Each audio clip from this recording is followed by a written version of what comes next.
Hi, today you're for the Sony Xperia 5 Mark IV and I'll show you how to turn on and turn off silent mode on this device.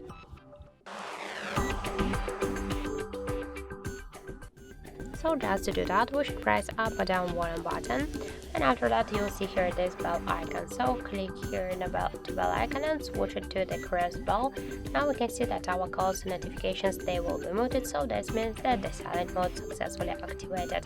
If you want to turn it off, just click by the same way, press up or down one button, then tap to the bell and switch this crest bell to the regular one. Now our calls and notifications, they will ring, so that means that the silent mode successfully turned off. That's it, thank you for watching, and if you find this video helpful, don't forget to leave a like, comment and to subscribe our channel.